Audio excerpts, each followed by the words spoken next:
Pada abad ke-19, industri korek api berkembang pesat seiring meningkatnya kebutuhan rumah tangga modern. Salah satu bahan utama yang digunakan adalah fosfor putih.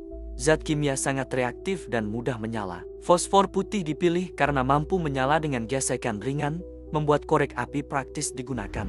Namun di balik kemudahannya, bahan ini memiliki toksisitas ekstrem terhadap tubuh manusia. Pekerja pabrik korek api terpapar uap fosfor setiap hari di ruang produksi tertutup. Ventilasi buruk membuat partikel kimia terus terhirup selama jam kerja panjang. Zat tersebut masuk ke aliran darah melalui paru-paru dan jaringan mulut.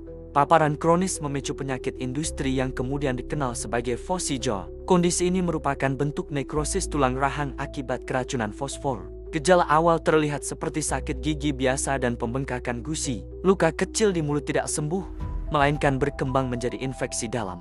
Jaringan tulang mulai mati perlahan dari dalam. Perlahan penderita mengeluarkan bau busuk khas akibat pembusukan jaringan. Nanah terus keluar dari luka terbuka di wajah. Dalam tahap lanjut, bagian tulang rahang bisa bercahaya redup di kegelapan karena reaksi kimia fosfor. Rasa sakitnya digambarkan korban sebagai nyeri konstan yang tak tertahankan. Banyak pekerja kehilangan sebagian wajah mereka melalui operasi amputasi darurat. Sebagian meninggal akibat infeksi menyebar ke otak dan organ vital. Anak-anak dan remaja yang bekerja di pabrik termasuk korban paling rentan. Upah rendah memaksa keluarga miskin tetap menerima risiko tersebut. Dokter awalnya bingung menjelaskan penyakit aneh ini. Baru kemudian penelitian medis menghubungkannya langsung dengan fosfor putih.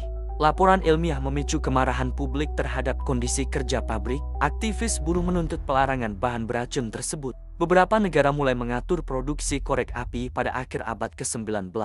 Tekanan internasional akhirnya menghasilkan konvensi yang melarang fosfor putih. Industri beralih ke fosfor merah yang jauh lebih stabil dan aman.